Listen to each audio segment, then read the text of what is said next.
I was not expecting, I thought I was just going to become Catholic and then like move on, go to mass from time Mm-hmm. to time. Little did I know. Check that box. Exactly. Right. I'll go for Easter, Christmas, like what my, some of my friends do.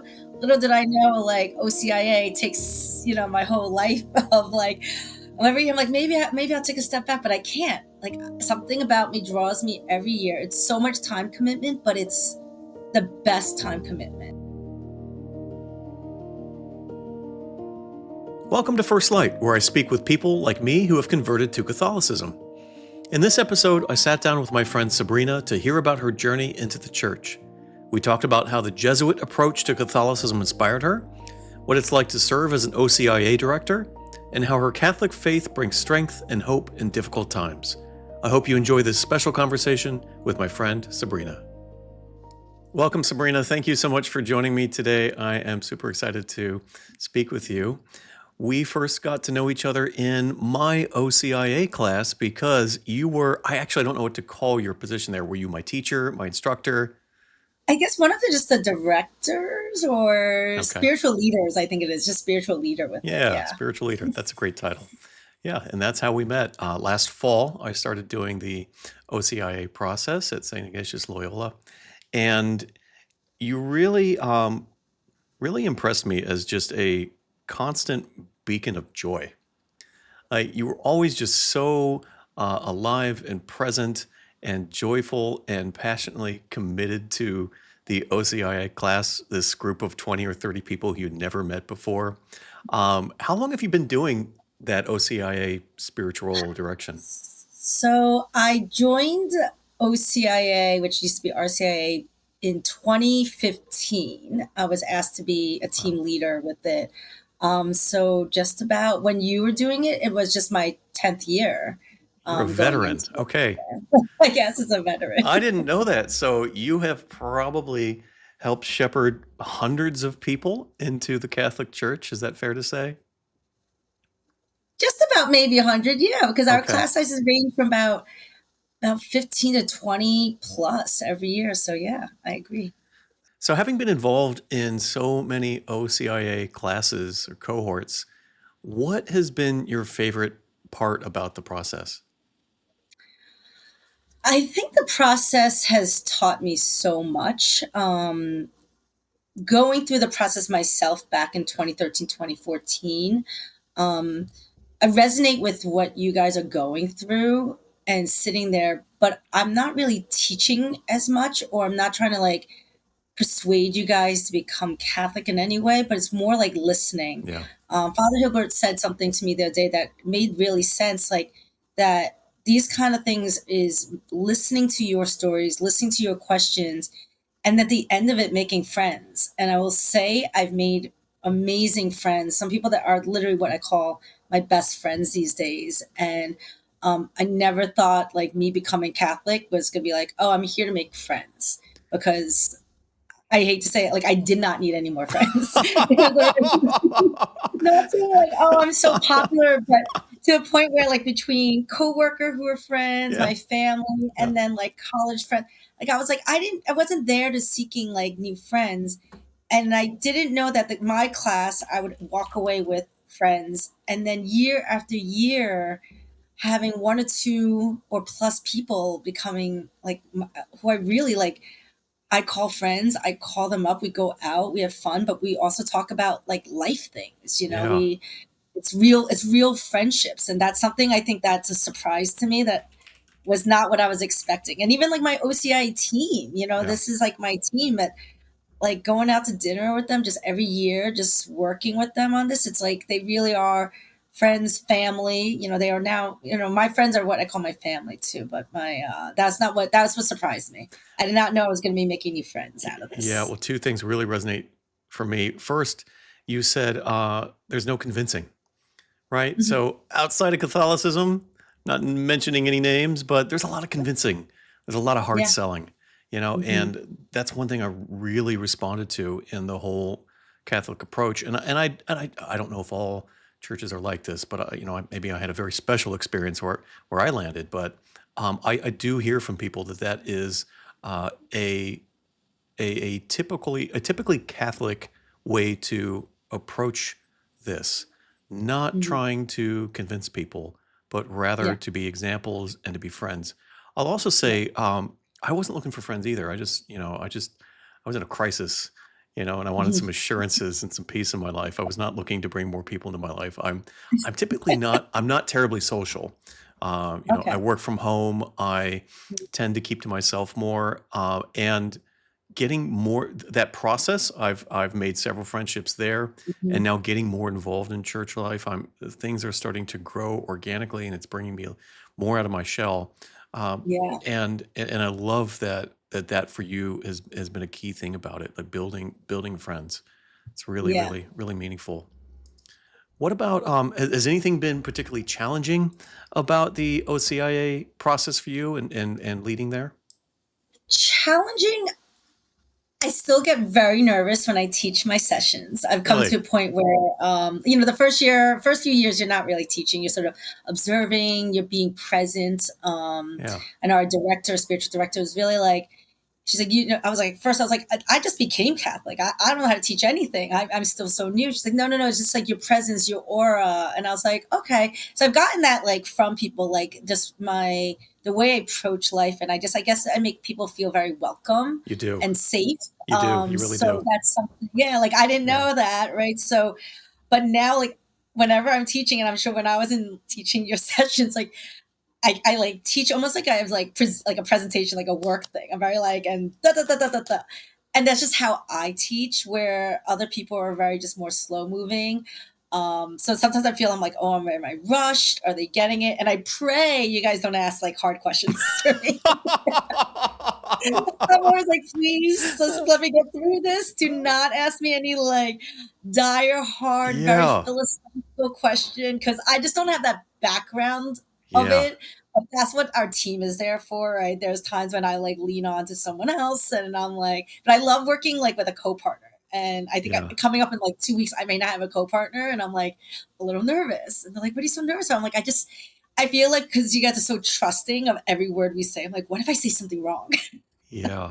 So I try to yeah, I don't know. I sometimes get very nervous still teaching, no matter what. But Yeah. they said that one day will pass. Who knows? I don't think it'll ever pass. It's understandable, and I don't think we were hoping for any one person to have all the answers. And there were a few challenging questions that folks brought up, but the whole spirit of it was not uh, let's show up and have an apologetics debate session, right? Yeah. And we did have another spiritual director in the OCIA process who works at a school, and and she clearly has answered thousands of questions like this from high school students, right? And it was just amazing to see her respond to those, and like she Yeah. clearly just had such thoughtful and Hmm. well reasoned arguments and whatnot. But like, I didn't come to argue, you know. Yeah. Like I'd actually, part of my process is that I spent a lot of time asking ChatGPT these questions, right? Mm, yeah. My deep Hmm.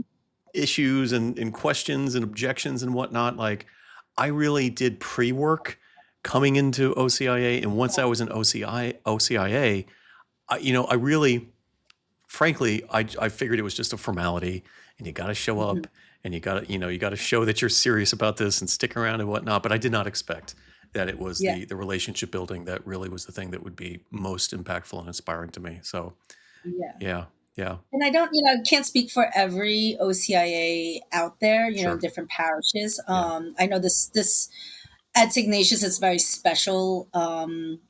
To me, and when I was looking through it, I knew I wanted to go to more of a Jesuit church just because I went to Jesuit college. okay, I already had a little backbone of like what their thinkings were. So going into it in our first meeting with our director, it was sort of like, these are things I'm hoping that this church will accept. Because I don't want to become Catholic and you're telling me like these are the no's. mm-hmm, So, she made sure I felt like safe and being like, no, that's not the thinking of it. This is not what it's about. And everyone still has their own thoughts on it, right? So I think that's something that's very different than what most people think. They're like, oh, yeah, you're becoming Catholic, you're gonna so you don't believe in this, you don't believe in this, you're against this. And I was like, no, assure you, like, that's not what it is. Yeah. You know, speaking of just like LGBT, I knew in college we had an LGBT club. So I was like, obviously, if it's a established club and, you know, I have friends that are LGBT. Mm-hmm. I may not be, but I respect all life and all people. And half of those friends, I was like, they're more fun than anybody else. So knowing that going into it, I was like, these are the kind of my boundaries and making sure like I didn't know everything. Even though I took theology classes, I still had questions of like, Mm-hmm. is this the right path for me? And I just want to be like, I felt like I needed something, but I also didn't want to go into something that was like hardcore against something Yeah. Yeah. Me too. and my beliefs going in. Like, you know, so I feel, I think when we have that group on like the session on like morality and conscience, like those kind of things is something that is so far beyond what I was expecting, but it helped clarify things, you know. So I think going in with a lot of questions, it's not you know what, it's like you learn it's not so much black and white, Yeah. right? It's such a gray line of things, but yeah, it's not so you're thinking when a Catholic faith, it's like, nope, this is wrong. Yeah. That's right. Like, and you know, so I like that. That's not how it is, and There's a that's the perspective. there's a beautiful flexibility there, and nobody asked me to turn off my mind. You Mm-hmm. know, nobody Exactly. said like sign this document, statement of beliefs that swears that you agree to these 25 positions and you're done. Like I wouldn't have done Yeah. it or anything like it, right? Like I Mm-hmm. really was welcomed with my questions, my reservations, right? Mm-hmm. And I never felt like I was being force-fed dogma. Yeah. I am so allergic to thoughtless dogma, and Mm-hmm. that is nothing like what I encountered at OCIA. Yeah. Yeah. It's great. So tell me a little bit about your religious background growing up. So mine's a little bit of an, I mean, it's not that interesting, but so my father and his whole side of the family, like my grandparents, when they came from Hong Kong, they're all Catholics. I wouldn't say they were like practicing Catholics, but they're all Catholic. They have a lot of their American names are all Catholic Mm-hmm. names, like Stephen and David, Teresa, Paul, right? And my mother was married in the Catholic Church, which is actually a church in Chinatown, one of the Catholic churches down there. Okay. And we grew up. I guess it was my older sister. They were eventually going to like baptize her because someone was like, "That's the thing to do." And then they're about to do, and then they're like, you know what? We don't want to do it. It's too much work. Too So much work. they didn't Salvation. baptize. Not worth Exactly. it. So they didn't baptize my sister, my older sister. And then by the time it came to me, you know, I always had questions because we had a family friend that would actually take my older sister and I to church, the local church in our town, every, you know, like not every Sunday, but enough. And I, And for where me, it was was this, by the way?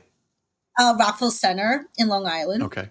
So it was St. Agnes was the church Okay. then. It's still there. And so she, you know, she didn't have children, but she loved taking my sister and I there. And for me, it was like, oh, I get to dress up. I go to this like new thing. I hear music, and we go to lunch after. Yeah. You know, my family's not the type that we go to lunch out after a lot. So, like Yeah. to me, it was like a fun, exciting thing, and it was a way for her to just get my older sister sort of out of my mom's hair for a couple hours, right? Um, so I had no clue that I also, and Catholicism. Get the then kids out of your yeah, hair. That's what we do. exactly, right? But you have to have fun, someone to take them. You don't go and take them. And I mean, it was funny. Like, we'd go to Easter, we'd stand outside the church and take photos. But we never stepped inside as a family. Like, Mm. I never went to mass with my parents, never went with my sisters. Like, it was just like a thing. Fast forward, I think I wanted to go to Catholic school because I just liked like their outfits. I would see the girls like on the side of their bus stop. I'm like, look at their cute outfits. I want to go to Catholic Mm. school. Knew nothing about like going to school there. And it wasn't until really, I guess it was, so I didn't grow, you know, we celebrated every Christmas, Easter holiday, but never read the Bible at home. Didn't, you know, that wasn't us. I would randomly like just like talk to God at night, like instead Mm. of like, I didn't know prayers, but I would just say like, my prayers were just like, hi, God. Like before I go to bed, like sorry to bother you, but just wanted to ask you, you know, like so that's how I think I said that in class. Like I think you asked the question like how do you pray, and I was like I don't do the proper way of praying. I just have a conversation. It's Like not in I'm just Latin like or anything. You're not. no, Oh, like I'm okay. literally like pretending I'm picking up the phone. Like sorry to bother you, but got this like request, or I just want to pray for this and that, Yeah. or I always say thank you, right? Thank you first. And then so that sort of just came about. Like no one like force fed anything to us. Like I just thought it was like fun to go. Um, and then I landed in college, back then it was called Loyola College. It was in Maryland. Now it's called Loyola University, Maryland. And at this point, you're And not a Catholic yet, right? Formally. nope, still not a Catholic. Okay. I've been to maybe like a mass here and there, like I said, but even in college, I ended up just finding myself at mass. It was like the short mass at like 9 or 10 p.m., but I still made it. Like I just went, it was soothing. I never got to do communion because I knew that's not the thing to do if you're not Catholic. Um, and at one point, I almost became Catholic in college. I even had like a sponsor picked out.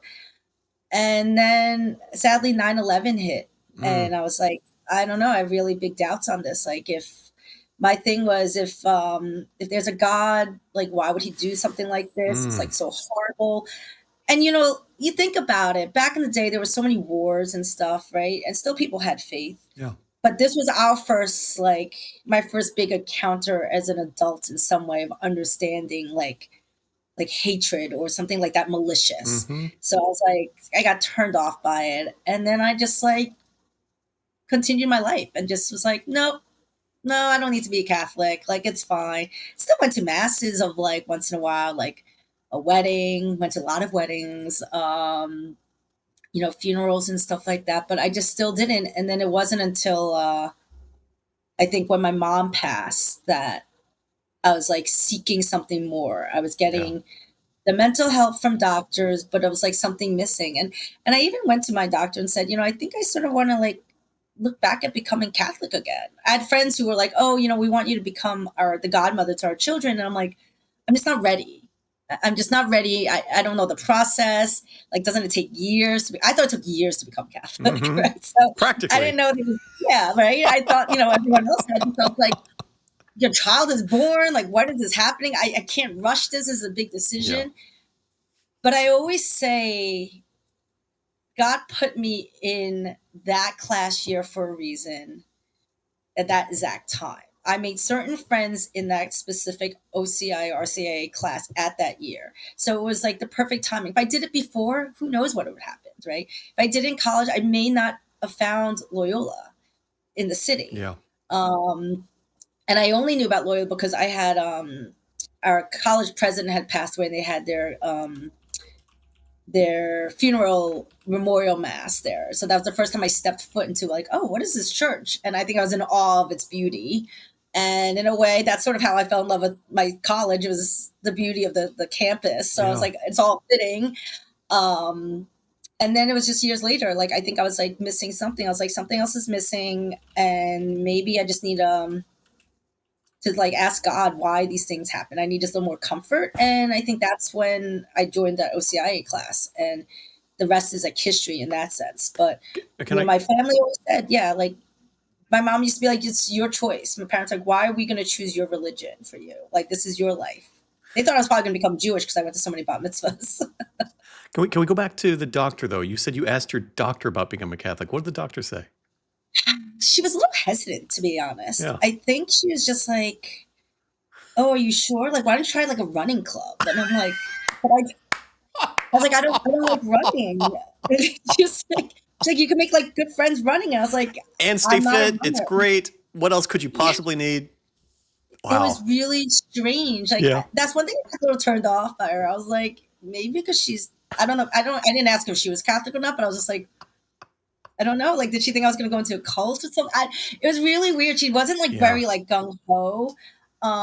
So I was a little like, well, no, I just want to give it a try, and I'm glad I did. I'm glad I like trusted my heart and my head to just be like, let's give it a try. Like, and like I said, I didn't know it only took a year, and I thought it also took, like I thought it was going to cost like money for some reason too. So I was like, I don't know, I got to save up money to become Catholic. I So didn't know. interesting. Yeah, So until really. I No, realized, so really, I never told anybody this, but I was expecting some sort of like hard sell on like, okay, you're a member of the church now, pony up. There are plenty of ways to contribute, but nobody has come after me, and the basket goes no, around, and you can put money in or not, right? But like, it's been very chill in that regard. And looking Yeah. at that church and the Catholic Church in general, there's just obviously immense capital goes into creating this Yes. beautiful ecosystem that we have. But nobody Yes. nobody has been hounding me, hitting me up for cash and whatnot. Yeah. And I make my contributions, right? But Yeah. that's been interesting to me because I was waiting for it. Hmm. I was just ready, and I was kind of like, I remember there was one lunch that I went out with my sponsor and another instructor from our OCIA class, and I was like, here it comes. This is going to be it. Like, they're going to reveal that now it's time to pony up. It was just a friendly lunch. I was so paranoid. You know, I was so and I paranoid. think and I think that's because I think we have that connotation. There's some churches that are like that, Yeah, right? Where they'll yeah. make you feel guilty. My mother actually, in her later years, before she passed, she like joined another church. And I think my father said like, he would go with her, but he felt like very awkward when they'd be like, oh, you guys need to contribute XYZ. Mm-hmm. And he was like, what? Like, and to me, like I said, I feel confident, like, okay, I could give what I can, but it's also like, we all live in New York City, New York. Sometimes it's not the easiest Mm-hmm. thing to pony up every dollar, but being so involved in the Catholic Church, especially this one, and I knowing like what our capital is and everything, people are just very generous. But also, I think it's generosity of also your time, Mm-hmm. right? So, Yep. whether if I can't pony up as much finances, like dollars, I'll put in the time and do Yeah. the Lord's a different way. And I think that goes along both ways on it, right? Some people who are giving the money, they're like, well, we just don't have time for it. So, but here's take our check, and we'll gladly take the check. Yeah. Yeah. you know, Well, your doctor's reaction reminded me of some stuff that I see on Catholic Reddit, because that's now a new hobby of mine, hanging out on Catholic hmm Reddit. And I often see posts from people who are saying things like, I want to be Catholic, but my mom said it's a cult. mm. Why is there that stigmatism with Catholicism? Where does that come from? And I what do you think say it's to like people something. who are dealing with people in their lives saying stuff like that? I think when they say it's cult like, I can't. Sometimes I think people get confused what Catholic faith is versus other churches. They all group like religion, Yeah. some religions as a cult. I will say sometimes I will get a little nervous when it's like the extreme churches Mm-hmm. sometimes. Yeah. But when it's like, I can only speak for myself, and I'll be like, well, I know for a fact at my church or more Jesuit churches, like we're not culty. First and foremost, just even looking at OCIA, I was like, look how many people have like. I say first and foremost, like the first time I went to that class, I thought there was going to be like four of us sitting around a circle. Mm-hmm. I walked in thinking I was in the wrong meeting Yeah. because it was a full room, sort of like your class, very full room. And I was like, oh, I'm sorry, I think I'm in the wrong room because I just was not expecting that many people to become Catholic, Yeah. right? Like, but these are also we're adults. No, like you said, no one. We didn't sign something like this is our life. We could Yeah. walk in, we could walk out, and so I say that to people. I was like, it's not. No one is holding you to anything. I was like, they don't say anything that is culty-ist. Like, like no one's like trying to like brainwash you. Like, especially for Jesuits, we have a thing of like think with your head. Mm-hmm. They want right? So think with your heart, think with your head. It's not just like reading, like you said, a book of 10 commandments and saying like, do all this or else, right? So I think I say that best to people. It's like, it's not a cult in that sense because I can walk out as much as I want. And they also, if I do anything wrong, like I have to really think about it. I do my confession, but it's like, no one's like slamming you to the wall saying you did wrong and get out, or if you don't give us this money you can't be part of our group, or there's no like legality into it. Like I don't know, Mm-hmm. I don't ever feel like it was never a cult thing for me, but like when I read about other kind of organized religions or other things, I'm always like that to me is very culty, Mm-hmm. right? Like brainwashing, where I've never been brainwashed. I feel very at ease of I speak my mind. I go with my heart on things first. I hope you've been enjoying this conversation. If you'd like to support this mission and help me continue sharing stories like Sabrina's, please consider joining my Patreon. You'll find the link in the description. And if you're interested in appearing on the show yourself, you can learn more and get in touch at firstlight.life. Now, back to the conversation. You know. Yeah, well, I have been very hyper vigilant for cult-like behavior as I've been searching for some place to call home. And that's Mhm. based on some experiences I had previously in life where I was really turned off by how selfish and manipulative some these organizations were that I came Mhm. across. And I am always on high alert for, where's the scam? Mm. When's it coming? And Yeah. I found nothing like that. But I also want to say that Loyola is a very special place. And my experience of Catholicism is very limited in a sense to how I experience it at St. Ignatius Loyola. Mhm. Yeah. I, like you, am very moved by the arts and beauty and the outward expression that attracted you. I'm also really uh, excited about education and a thinking life. And I had no idea. I didn't know what Jesuits were or Dominicans or Mhm. any of these things. Like, Yeah. I don't know. I didn't know about any of that. The Franciscans and all of. I didn't understand any of that at all, and I still Yeah. barely understand it. But from what I've read, it seems like the Jesuit tradition is perfect for people like you and me who really respond to beauty and respond to like Yeah. a life of thoughtful engagement, right? Mhm. I mean, you went Exactly. to college, you went to a Jesuit Yeah. college, right? Yep. That was doing its job. It was drawing Yep. you, right? Mhm. Just with who, That's what I say, yeah. yeah, yeah. I mean, like I said, if I don't know enough about the other like Franciscans or anything. There is one church I do work with the Franciscans. Um, but as far as like my parish, I don't know, like the homilies speak to me differently here Mm, than anywhere else. mm-hmm. I've had to go to like Christmas mass in like different places and I'm just like lost. I'm like, I don't even know what they're talking about. But at every mass here, that's the homilies speak well to me. I don't know, it's just the way they articulate it, but they get me. And it Yeah, applies to my life. And I think I just get lost in other ones. And then maybe I'm just biased. Maybe it's just like, like you just like love something so much, you're like, no matter what, like I need to hear from them. But like I said, I was not expecting, I thought I was just gonna become Catholic and then like move on, go to mm-hmm. mass from time to time. Check Little did that I know. box, right? Exactly. Yeah, I'll go for Easter, Christmas, like what some of my friends do. yeah, Little did I know, like OCIA takes, my whole life of like, every year I'm like, maybe I'll take a step back, but I can't. Like something about me draws me every year. It's so much time commitment, but yeah. it's the best time commitment. Someone recently told me like, you've got a lot on your plate. Maybe ease up on stuff at church. And I said, absolutely not. That's the one thing that brings me joy. Yeah, And if I didn't have that, I don't know what I would be doing. Like, yeah, yeah, could I be doing other things? But I was like, this is what like brings joy into my life. It has purpose, but also like, I don't know. I just love it. Like I love everyone that I see at church. I love, like I'm there sometimes 3 days a week, and I don't even live on the Upper East Side.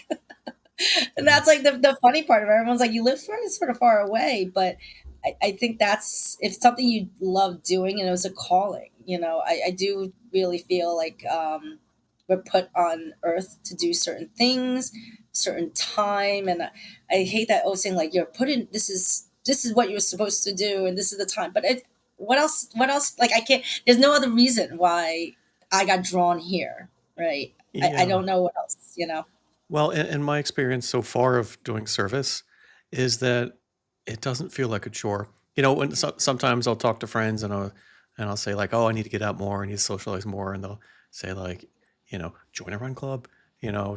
Take a writing course, take salsa lessons," and Yeah. and I can't do stuff like that anymore. It's all Mhm. just one ego project after the next, Mhm. right? It's Yeah. one more attempt to do something that is for me, and Mhm. that couple never be the couple always be like it's just it doesn't go anywhere, right? Yeah. It's not satisfying because it's all about me, right? Yeah. You go to church and do service, and it's about other Mhm. people, and it Yep. satisfies the soul.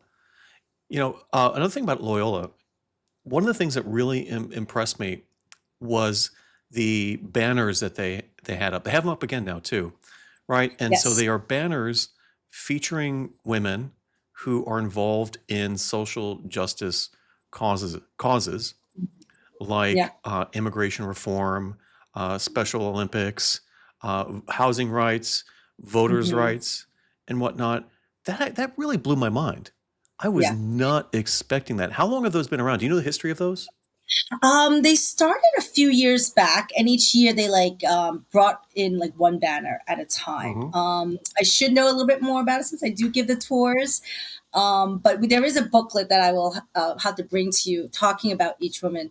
But there was a specific artist in New York that collabed with us, Hmm. and it's a way to honor women in the church. Yeah. Since there can't be women priests, Loyola really wanted to show a way to like bring out the strength of the women that are part of not just our church. Like we did,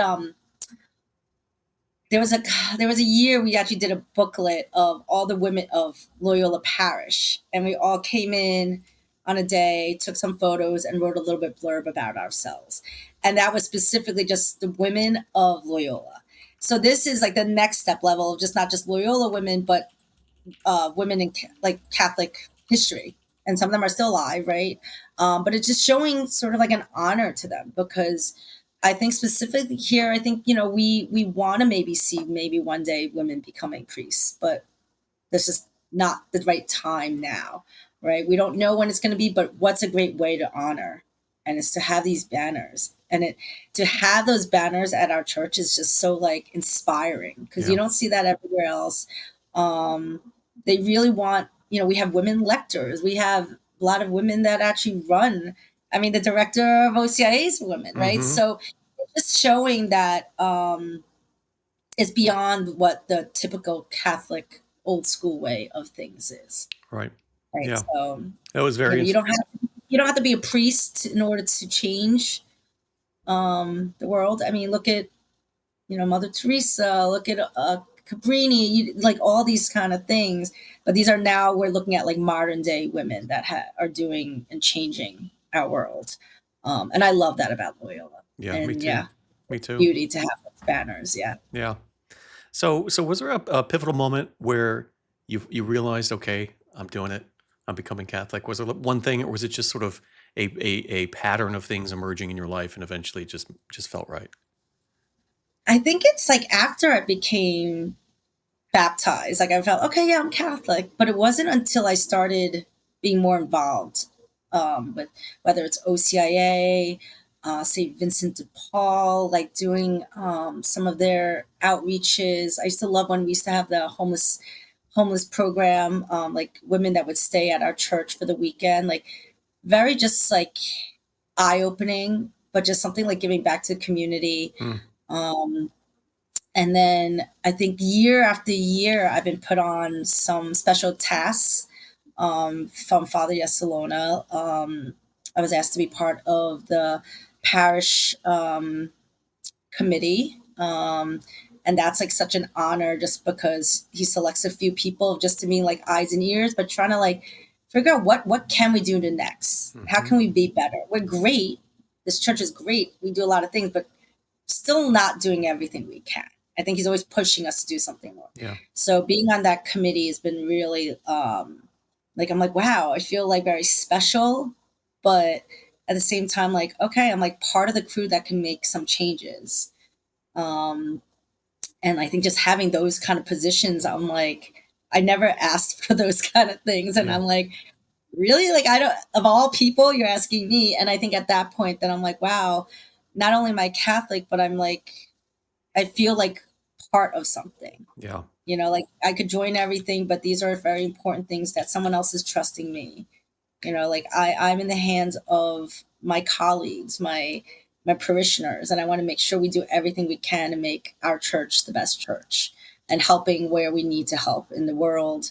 Um, having our sister parish in Jerusalem, like it's amazing. Mm. It's like we're going beyond our walls, right? Everyone thinks, oh, you're the Upper East Side, like who are you trying to help in your neighborhood? It's like it's not, and little do they know, like the things we do is not around our radius. It's far, we do our Christmas Angel project. That doesn't, it's not helping the community like within our 5 block radius. It's Yeah. actually further going up north. Like, so I think sometimes it's that bad connotation of being like, oh, we have an Upper East Side church. You guys just probably, you pay for your choir and like that's it. And like, no, we actually do a lot with the money that we have, you know. Well, So it's I funny think because the only impression I had of Loyola prior to that was I walked past it when they were filming the next to last episode of Succession. That's the name of the show, right? The HBO show, yes, yes, right? yes. And in that episode, there's some line in there about like, um, uh, here are all the money changers, right? Right. I remember that very clearly. That was my impression of Loyola beforehand, right, I also wondered, like, this is a very privileged area. Like, what kind Hmm. of work are they doing? Like, is Hmm. there a need in this area? And what does that look like? Can you talk about one of those outreach programs that they do that people may not know Yeah. about? So, I mean, for example, for St. Vincent de Paul for years and years and years, and I think it only ended due to COVID. It used to be a men's shelter, then it became a women's shelter where on Friday, during like the fall into like winter, like there'd be like a Friday, Saturday, Sunday, 3 nights that we would take in 12 residents Mm, from another homeless shelter. So they would go, I think it was Main Chance was who we worked with directly, where they check in Main Chance, they do all the checks to make sure they're healthy, they're not sick, they're not, they're not, you know, inebriated or anything like that. Then they bus them over to us. And we mm, have volunteers that set up like cots and they have like little individual like divider rooms mm-hmm, downstairs in Wallace Hall. There's a home cooked meal, and we had like volunteers who actually cooked meals for that Friday night. Saturday, you would sleep over. Someone would sleep over Friday, wake up and make them breakfast. mm-hmm, And then like that Saturday night, someone else would be volunteering, reheating the food that someone prepped Friday. But then what it was the best part was you were actually sitting and eating a meal with when I did it was the women's shelter. mm-hmm, You sit around with 12 other women who are in fact homeless. It was eye opening to me because homeless didn't mean like that person just lived on the streets and they had no money and they did drugs or whatever. It was like, no, some of them actually really had jobs. mm-hmm. They could afford the rent. Something happened or they were in a domestic situation Yeah. and they ended up being on the street. But yet they were all proper, beautiful women that I met. And, for us, it was always like, we just hope we don't see you all winter because that meant they got everything together Yeah. and they were able to move on. And it was a beauty just to like cook them breakfast. The first night I slept over, I was like, what am I doing? I'm sleeping on a cot in the basement of the church, like with homeless people. Like my parents were probably like, what in the world is she thinking? Yeah. But I felt completely safe. And like I said, the dinner part was amazing. Waking up, cooking, and having breakfast with them. It humbled me, but also makes you just see how others have to live and how much struggle they have. We all have our own struggles, but like I think it's sometimes they get a bad rap. And I do other homeless outreach programs. Like I said, I work with another church, Joy J Group, and same thing. We put bags together and we seek the homeless, and it's Mm-hmm. not just like a soup kitchen where like here's some food, here's a line, buy. We like seek them in the parks or wherever, and then we have a conversation with them. And the first question and I've been doing that for a good couple years now, and the first thing we always do, we go up to someone is just like saying like, "Hi, my name is Sabrina. Like, what's your name?" Mm, Right? Because these are people that are now not talked to, they're glanced over, they're forgotten. mm-hmm. No one wants to make eye contact with them. And so it's really, I think, but during becoming Catholic, and maybe, yeah, you don't have to be Catholic to do these things, but that's what brought me to like do it. Because in college, I didn't do these outreach programs. Yeah. We had them all the time at Loyola in Maryland. We always had some kind of like outreach or helping XYZ, and I didn't do it. I was too engaged in, partying or doing whatever. Mm-hmm. It just wasn't the right time. It just wasn't the right time for me, right? So now's the time for me to do what little I can, but it's more like I always say I think I get more out of it than helping someone else. Well, I'm I'm reminded of selfish for myself, like because it makes me grow as a person. Yeah, that's beautiful. I'm reminded of there's a statue outside of the Church of Saint Francis of Assisi. It's a bronze Mhm. statue, and as I was approaching it the first time I ever saw it, I thought it was a homeless person begging on the street. And then I realized, no, it's a life-size statue of Jesus with a shawl over his head, right? So you can't really see Okay. his. Do you know the statue I'm talking about? I don't think so. Oh, I'm it's. gonna have to now look for it next time. I'll send you a picture, and Okay. and you notice the stigmata on his hands, and then Okay. you draw the connections, like, oh, right, Yeah. Christ everywhere, Hmm. Christ in everyone. Yeah. But yeah, so that's one thing we do. The Christmas Angel Project, where you pick like little Christmas wish lists, and they're not just children. There's sometimes Mm. an adult that's, we pick different parishes further up north that don't have the means for presents. And, some of them are sometimes like funny, lavish ones. You're like, oh, you want a what? Can't remember that, but okay. I'll do my best. But something I think, but like my old job used to do something like that too, like a Christmas wish list, and like I picked the kids that like write a cute one. Like one time I Yeah. was like, I want a scooter and a friend, and I was like, oh, I'll buy them a Razor scooter, and maybe they'll get a friend.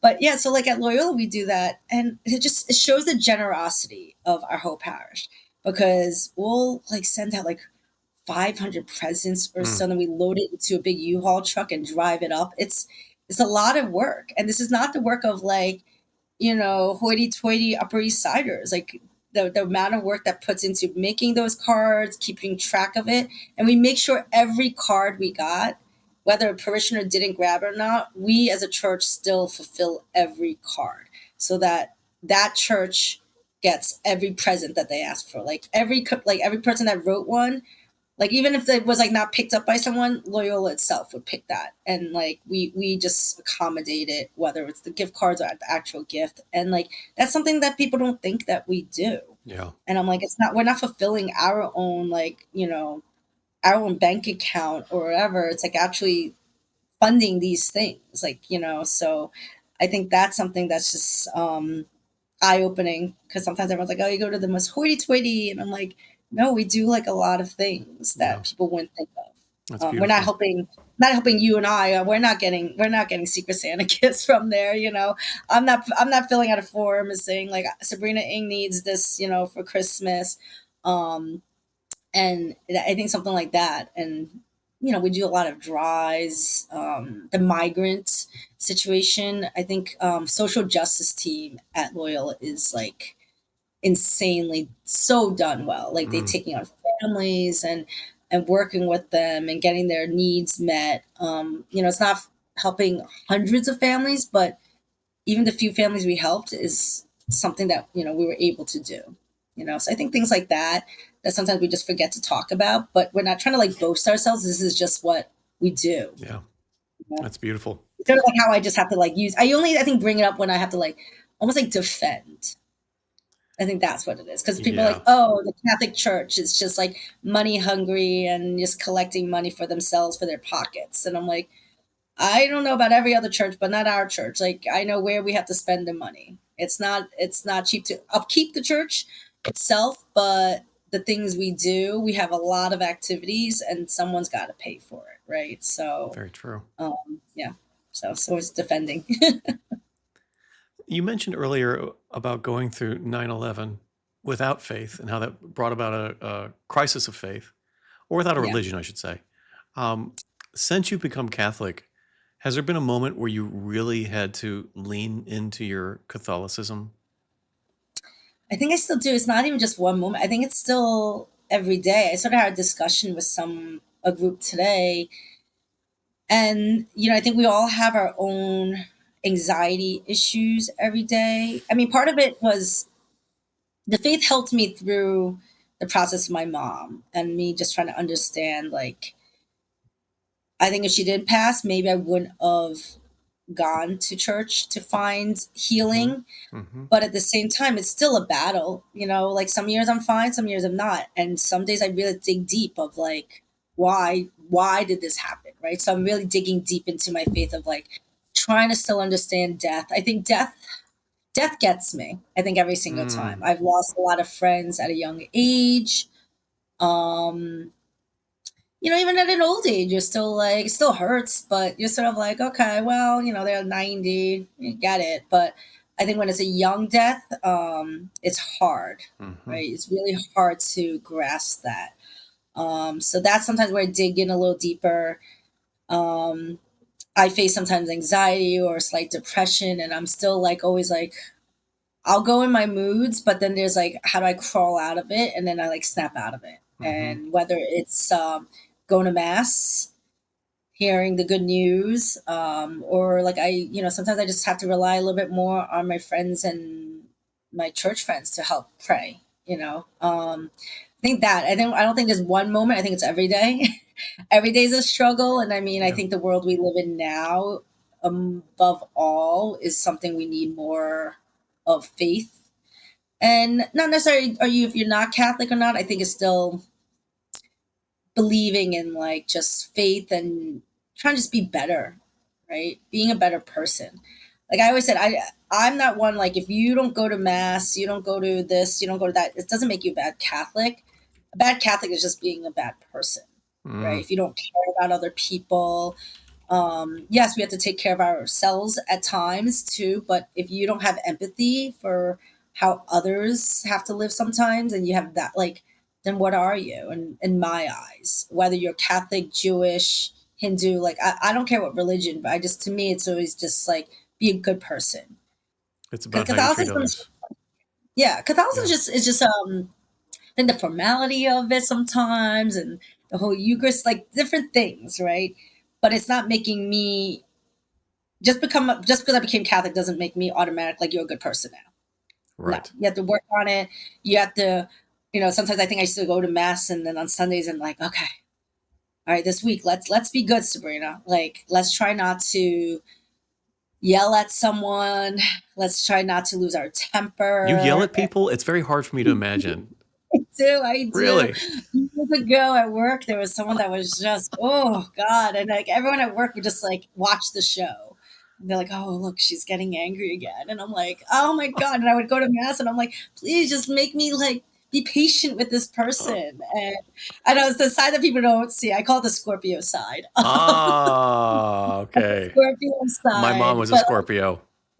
Oh yeah. Okay, I we've understand got the now. good and bad. Very loyal, but oof, we get a little feisty at times. But yeah, I think it's sometimes like that. Sometimes I'm just like, wow, like I go to mass because I'm like, oh my God, you think back, it's just a way of like, oh my God, I was sort of like rough this week. And, like, Yeah. how can it be better?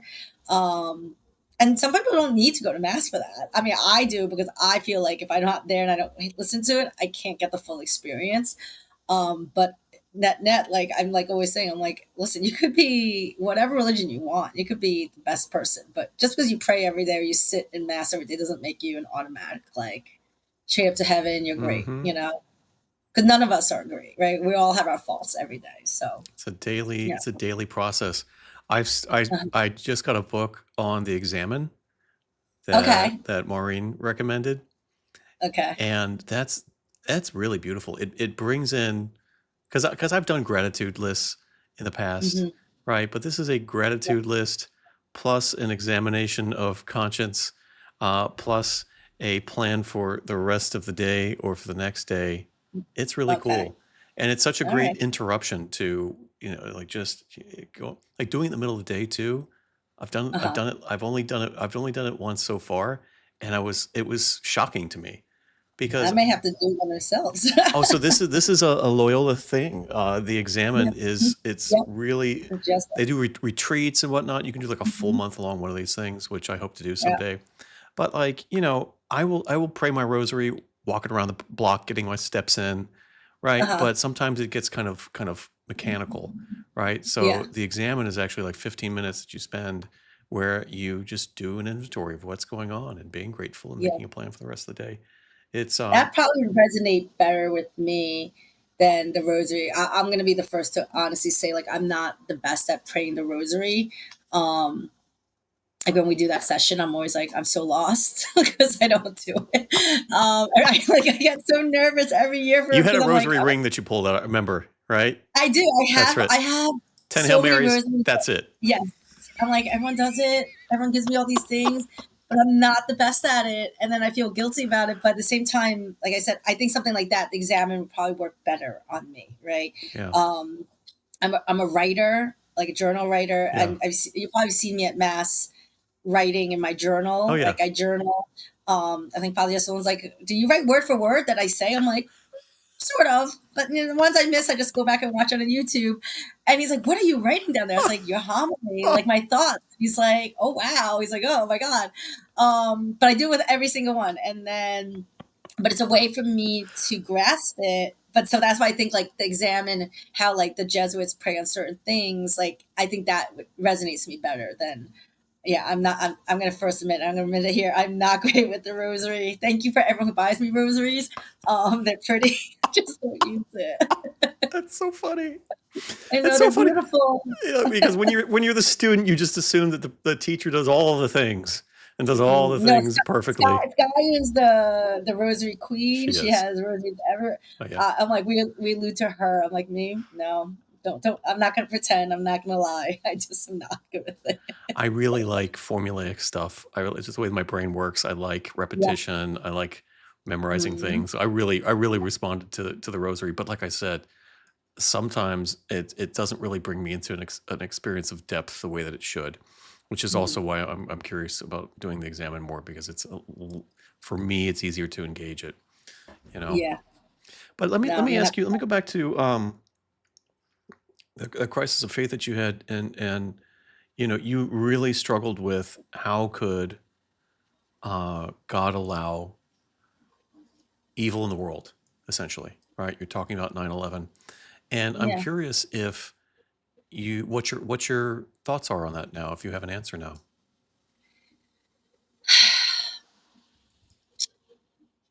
I don't have an exact answer. What I have to say is that evil's always going to exist, right? We're never going to live in a perfect world. And God never promised us like a perfect world that is going to be rainbows and sunshine all day long. I think these things happen, and it's with faith of how we react to it. Mm, Do we attack back, or do we take a step back, and not saying that we're not going to fight back, but fighting in different kinds of ways, mm, right? Um, so that's how I sort of approach things. Like I'm not gonna engage in. I'm gonna try my best to not engage back in like an anger or a way of retaliation. But what wins, sort of sometimes like when you say the least, sort of like wins, right? So when someone's trying to like antagonize you, and you just sort of sit back and you're yeah, like not gonna engage. yeah, Easier said than done. Easier said than done. I am the first to, sometimes if someone's attacking me, I am like a bulldog. I will come right back at you, but I need to learn to like take a step back in that. When things like that, like terrorism and stuff, it's more like how do we come together and sort of show our strength? And if, I mean, I'm one like if we have to like capture and punish in a different way, that's like, do I feel like bombing another whole city of innocent people? No, definitely not. right. Capture the person that's bad, sure, but to for innocent people, and I mean, yes, they attacked our innocent people first. I get it, but we can't go in a way of back and forth like that. And I mean, I'm at loss to word like with war. I never get it. I just don't get it. Mm-hmm. Like I have no words. I feel horrible. Like I was just watching the photos back of people going back into Gaza. I'm like, what are they going back to? There's nothing Mm-hmm. there. And sometimes you understand like, I mean, sometimes it's not even just like war of like it's just even like if there's like a hurricane, if there's an earthquake, I'm still like, oh God, like why does this happen? And is it punishment? I hate saying that. Like I hate saying that God is punishing us. I think it's just waking us up.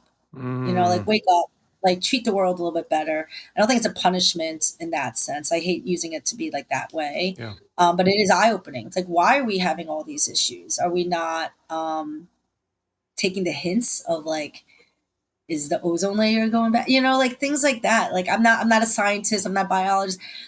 I'm not saying I know everything in it, but sometimes it's like, what are we not doing correctly? That we're not taking care. We're not taking care of people. We're not taking care of our environment. And I think that's what it is. It's like, what are your steps to fix it in a way? Yeah. And God's always going to challenge us. And I mean, the old saying is like, he's not going to give you something you can't handle. But yeah, at times we feel like, yeah, we can't handle it, but then it's like, then who do we surround ourselves with that could help us? Maybe we can't do it ourselves, but it's like, we got to do it together. And I think it's bringing us together in that sense.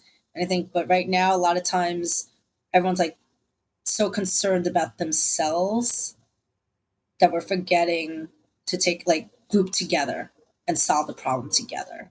I think that's the problem sometimes, where God wants us to work together. He himself didn't do it by himself, right? Mm-hmm. So I think it's not one job, it's not for one person, but it's like a community. In that sense is how I see it. So, how do we get through these things? I really like that. Thank you. So if you had some advice for somebody who was thinking about becoming Catholic and they weren't sure, what advice would you give them? I say take that leap of faith. If you already feel that little inkling inside you and you've had that thought, to go seek to your local parish, right? Ask them about OCIA. Don't just jump into it in the sense of like, don't just pick any, like do a little research. I think a lot of people don't go to certain churches because they're like, oh, I don't really like that church. I don't love that parish. So you know what? They're not the only one. Go find somewhere else, right? I wouldn't say Loyola is going to be for everyone. It's an intense course with OCIA to become Catholic. But I think sometimes like priests will know, like having a conversation, they'll guide you to the right parish in that sense. And I think you got to take that leap. If it's already like in your head, you might as well take that chance. And if you don't like it in the first few sessions, you can leave. No one's shackling you. Right. But you'll be surprised. I think the people that and I would say not everyone's going to do what you're doing. Not everyone's going to do what I'm doing after they become Catholic, right? Some people just carry on. They'll go to their Christmas Mass. But even if we get like 2-3 people, isn't that something new and exciting, right? That you're so involved in our parish now. Like I said, when I came to this, I just wanted to become Catholic. I was like, yeah, I want a Catholic wedding and I want this, I want that. Never did I say I want to be on this board, that board, doing this and that. You get loyal all the time, but I am so grateful for it. Like I tell Father, I'm like, thank you. You always sign me up for something I have no idea. I'm like, what is it? He's like, oh, it's easy. I'm like, what is it? Like I have no clue. But then when I'm involved in it, I'm like, oh wow, it's like eye opening. But I always said I wanted a faith, like a community, but I didn't know I was going to get like this kind of community. You got a beautiful life. Like I really lucked out. Yeah. Like I would have. I mean, if I did this like in college, who knows what church I would be part of, or if I would even be doing all these things. I may just go to Mass and call it a day and then go home. Like I don't think I would have. I had no clue this is what God had plans for me, to be this involved at this parish, making friends with you and so forth, and just the community I've gotten. Like I didn't know I was going to get another kind of family like this. And it's been such a blessing.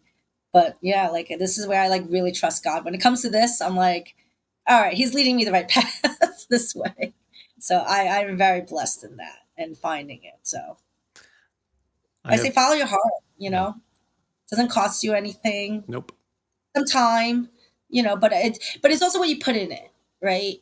I do have a friend who one time said, oh, I really wish I sort of went to your parish to do OCA. And I got like a little offended. I was like, you knew I was a teacher there. And he's like, oh, you're so far away. I'm like, you have a car. I got really like a little annoyed. I was like, you would have loved being part of ours. But I'm not going to, like I said, I'm not here to convince someone to come to my class, our church, our parish. But, we're going to be proud. We're going to say, yeah.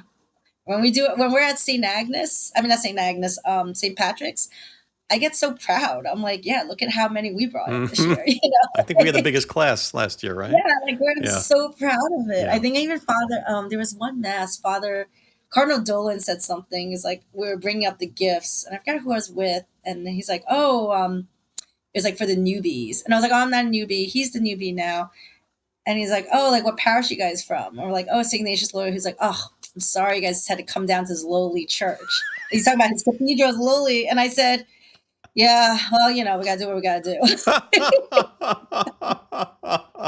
And he chuckled. And I was like, I'm going to be frank. Like, yeah, like, this is, you're not Loyola, but like he chuckled. He's like, oh, sorry for you to coming down here. And I was like, yeah, well, and I told Maureen that. She like cracked up laughing. She's like, you really said that to him? I was like, yeah. I was Oh, like, that's I missed hilarious. my homily at Loyola for this, but not saying Well, not saying that. you highlight something that I have really felt and experienced, which is that there is the formality, but there is also this warmth at the same time. Mhm. I think Yeah. sometimes when people look at all of the the clothing and the symbolism and the titles and all of this stuff, they think that it's very formal and rigid. But I Mhm. have had so many experiences of speaking to somebody who was in some position of authority and Uh-huh. just being received with total warmth and friendliness and a Yeah. smile and a sense of humor, right? Yeah. I've loved that about the Catholic I Church. know. I think that's like at Loyola, Yeah. everyone's very, you would think it's not warm because it's this big space. Mm-hmm. And you're like, oh, is it too fancy? No, it's like the opposite. It's so Mm-hmm. warm, Yeah. right? Everyone is like friendly with each other. I mean, sometimes I could sit there for like hours after leaving. Everyone's like, didn't mass end at like 12:30? What are you still doing? I'm like, oh, I was talking to so and so and so and so. You know what it is? It's not fake either, Yep. right, Alex? Like it's not fake. Like we generally like ask, like when I'm like, how's your week going? I'm not like, whatever. Like I generally want to know, how is your week going? I want to know who's not well or who needs, like it is like the way I feel like I'm. Yeah, there are times when we all have to be a little fake in our lives, whether it's like sometimes at work or functions. But yeah, I don't feel like I have to be fake at Loyola. Like, and I'm glad I don't have to, because that would defeat the purpose. That's just not me, I love that right? So I feel like, yeah, go ahead. right. Yeah. Like I just feel like you're at ease and you can be yourself, and it's okay because I that's how we all are there. yeah. I love that we can hear your dog.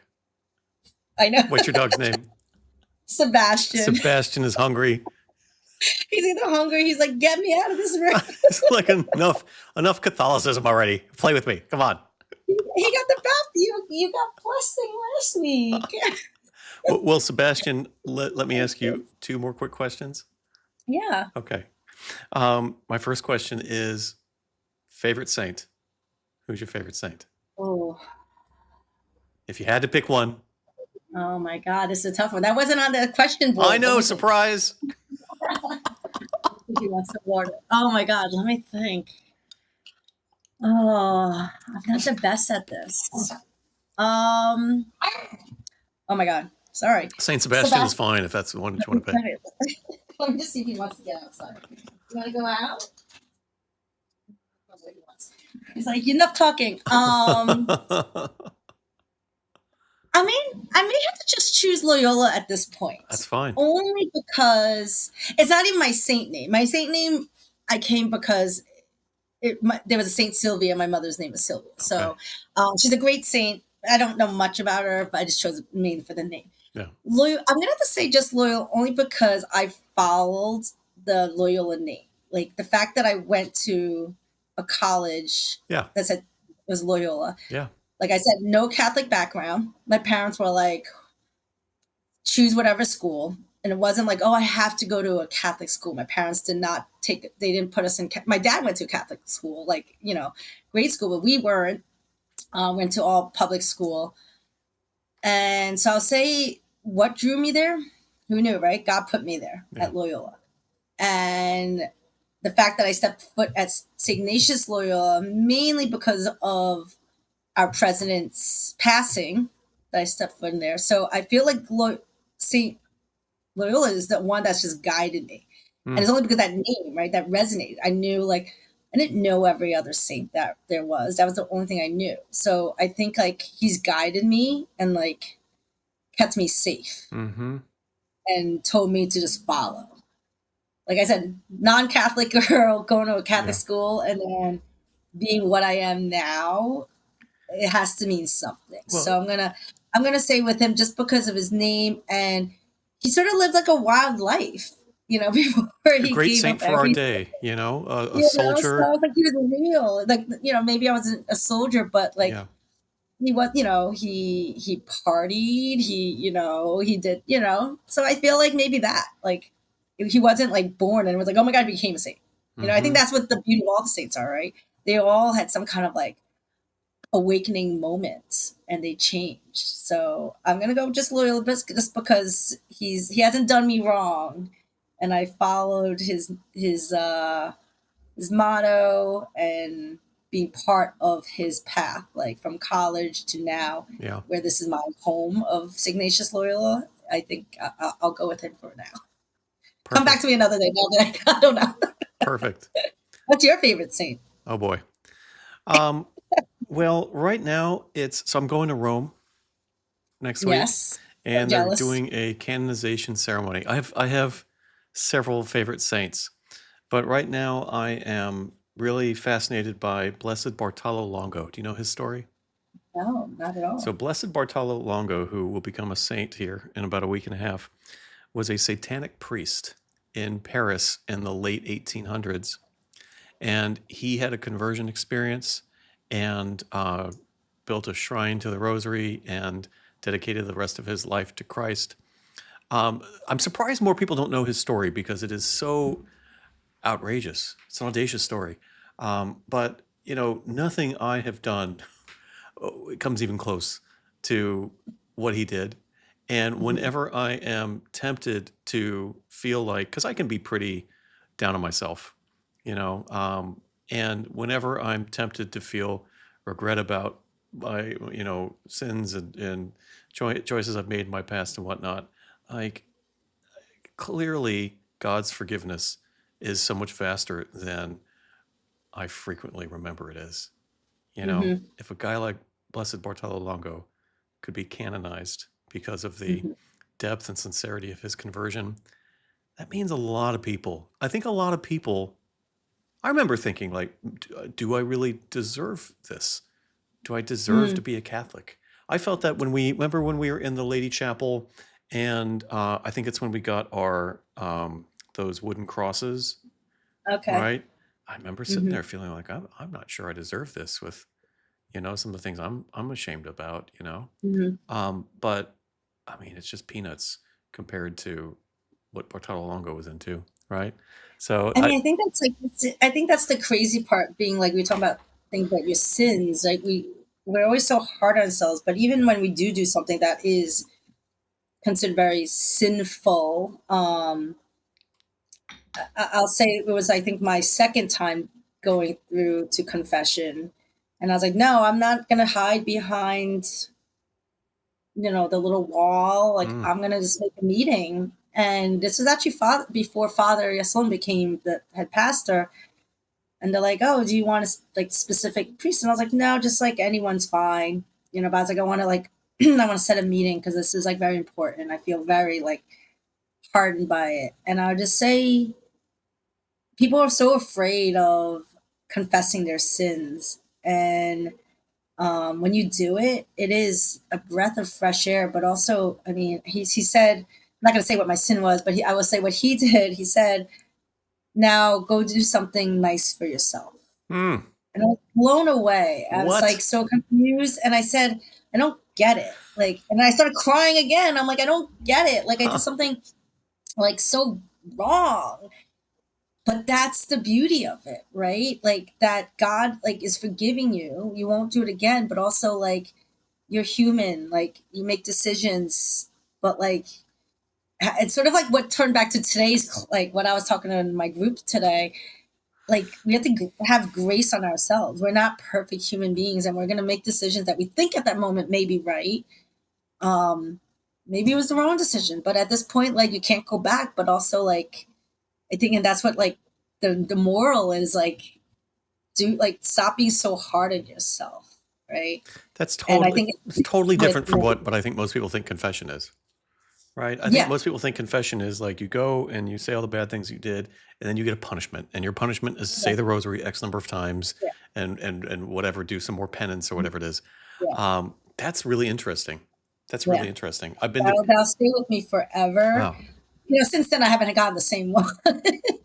I've gotten a few now, say, XYZ yeah, slowly, but it's more like just taking a step back and thinking, right? It's not just yeah, like saying the rosaries and then like calling it a day. It's really like, I think it's like telling to just be at peace and trying to like understand and just like trying to change your yeah, ways. But I think just the first step is just acknowledging it, right? Like yeah, we all are sinful and every day that we do something. yeah, But yeah, the saints, like canonization of saints, it's like insane. Yeah, it's gonna be such an amazing time. You're going during Jubilee yeah. year.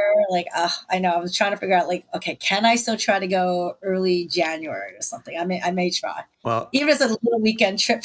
I may just try to go by myself. well, I'm Um, really into the plenary indulgence. So I went to my first confession 2 days ago because you have to go to okay. confession within 30 days. You got to walk through a door, and then I think you got to go to mass. Oh, okay. I'm super into it. I'm gonna get all your notes on I'm this. so, I don't know. Before I go, I'm gonna be like, Alex, what do I have to do? I'm gonna come to you now. And be like, I need to know everything I have to do before I do it all gotta wrong. get that indulgence. Super important. All right, last question. Last question. What do you think about the Pope? I like him. Yeah, what do you like about him? I think I like that he is open.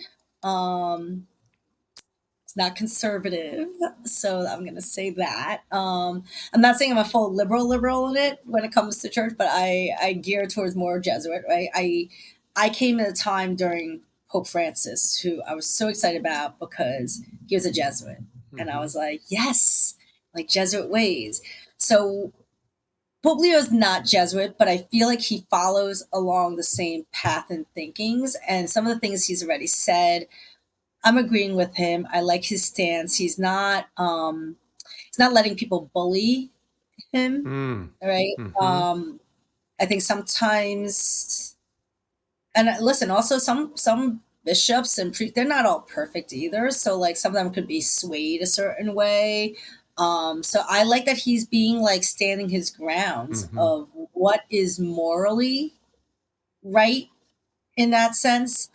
Um, I don't think during this time we're ever going to see certain big changes, right? Alex, you and I, like, I don't know. I just don't know if there's going to be ever big changes in church. Like, I think a lot of people always like, oh, well, Catholic churches aren't great because they don't allow women priests. And I'm like, yeah, I get it. Like, yes, I wish they had that. But there's so many other great things we're doing. Like, Mm-hmm. I don't need to focus all on that. I don't know, but I like his energy. I was shocked. Mm. It was sort of like I was in the office that day. I had like no one to be like, the smoke. There was no one in my office. It was like a Friday or something. And Mm-hmm. Mm-hmm. just no one was around, and I was like, okay, I'll just sort of celebrate by myself. But we were all like, it's funny, like all the things that were going on, like placing bets on certain popes. You And were betting on the Pope. I wasn't betting, but I had my favorites. But there was like a funny like Instagram of these like three. There was like a bunch of guys that they like had the Pope draft. I'll have to send it to you. Pope It's like draft. hysterical. They were like, it was literally like instead of like the NFL draft, they were doing a Pope draft. And it's just so funny that people were just getting exciting, because it doesn't happen often, Yeah. right? We hope that doesn't happen often because Yeah. otherwise that means something's passed, whatever. But it was just like funny, just all like commentaries on stuff like that. And someone's like, "Oh, the pizza guy, Pope Pizza." Like I was just like, "This is people just talk." I think just having the conversation as people talking about it was exciting. But yeah, I feel like I like him.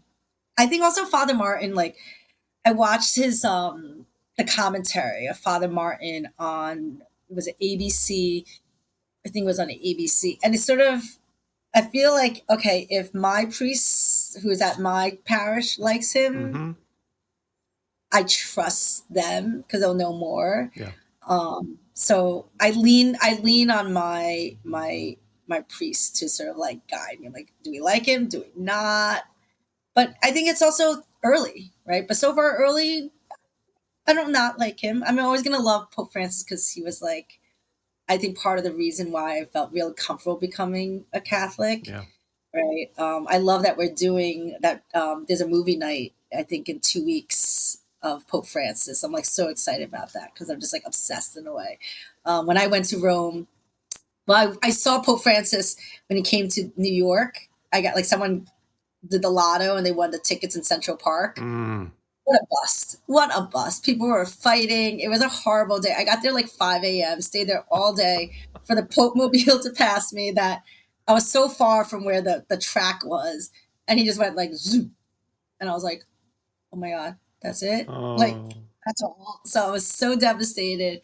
Fast forward that following November, October, November, I went to Rome and I bought like, skipped the line just to get in to see the audience. Mm-hmm. And I mean, I was screaming like someone, like my friend was like, oh my God, you're screaming like he's like Mick Jagger. And I was like, like I was just so in awe. And like, I'm hoping I'm going to be like that for Pope Leo, but it's a little early. But so far, I like him. I'll let you know You how know, it goes. So I have two things. I'm going to the canonization ceremony, and you couldn't really get tickets. They said you I was going to say, how do you, yeah, so how does that work? the office told me that they don't certainly don't sell tickets, and you just show up at 6 a.m. and hope for the best. So that's what I'm gonna do. But then there's also Okay. a Wednesday regular audience that he has, and I did Yes. reserve a ticket for that. So Yeah. So you do like the like Viator, skip the line on I that or I something else? I don't know. You have a I ticket. did the thing that the internet told me to do, and I'm just gonna pray for the best. But yeah, I will be there. I mean, I am really surprised by how into the Pope I am. I was not expecting Yeah. that. Mhm. But like I've said to other friends, I I see him and I feel more peaceful. I Okay. listen to him That's good talk, then. and sometimes, we talk about vibe, and like there is just a vibe of deep peace in that man. Okay. And sometimes Yeah. when I'm even paying attention to what exactly he's saying, I just feel like, Mhm. here's in Yeah. our utterly insane world, Mhm. here's somebody who just seems really put together Yeah. spiritually, Mhm. intellectually, Yep. psychologically. This is somebody who I feel very comfortable having steering a ship. Yeah.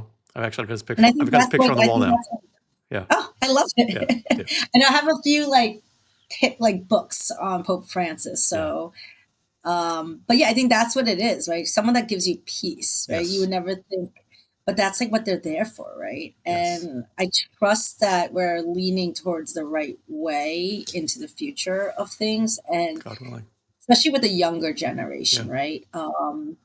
Seeing how many, I think there was an article last year about how many young people are becoming following faith and trying to find something, Mm-hmm. and it's like awe-inspiring to me because we went through that path. This is before, we sort of did, I feel like, before the craze. I was like, oh, we were cool before the craze. Early I was like, adopters. Yes. yeah, right. I'm an early adopter in it. But it is something to say about choosing your, and there's nothing like saying like baptizing your baby young or whatever, but like I think there is a difference between someone that's choosing as an adult, because it's, this is Yeah. our like life and our path. And I will like say my parents were right. My parents were always right about a lot of things. And I used to be like, why didn't you just make me Catholic? Like, why didn't you just do that? And it made sense. Like, why would they dictate my future in it? Maybe it could just on the baptism or whatever, but the following the other parts of the faith, it's like that's on you. My Mm-hmm. mom followed a different one, and she's like, and I said it to her when she was alive. I was like, I feel bad. Like, I think you wanted me to become like part of like the church that, you go to. And I feel bad. Like all these people are like, I felt like they were always trying to pitch something. And I Mm-hmm. just didn't feel, I didn't have the heart in it. They were Yeah. really nice people. And my mom felt comfortable. That's on her. And she totally agreed. But she's like, no, I feel like something with you. And she always said that. She's like, I think for you, you're going to become like Catholic. And I was like, yeah.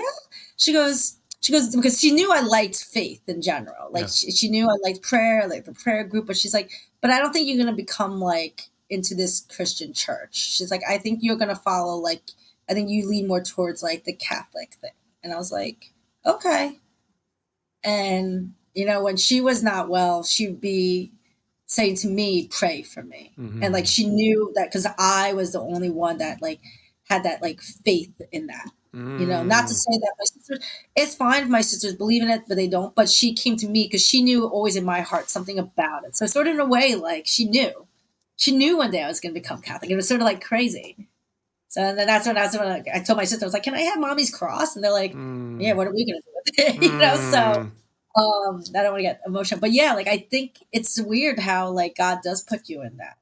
Like, yeah, maybe I could have become baptized in this other Christian faith with her, but it didn't feel right. And she knew. She's like, no, I appreciate you coming with me, driving me to like church and sitting these other like classes with their young adults, but she's like, it's okay. She's like, you don't have to do what I do. Like, you'll figure it out.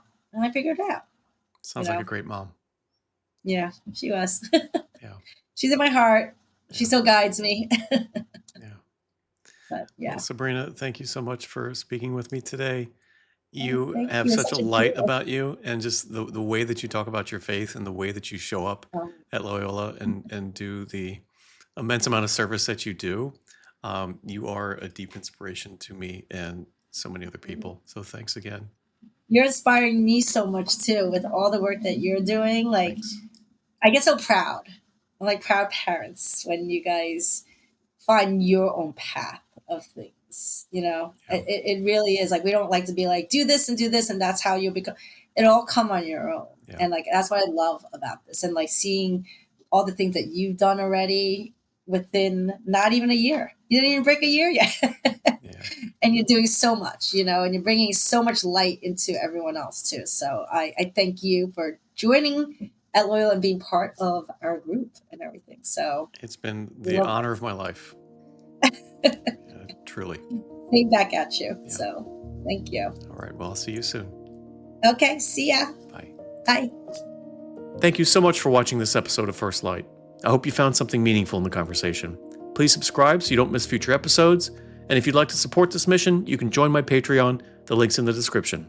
Thanks again for being here, and I'll see you next time.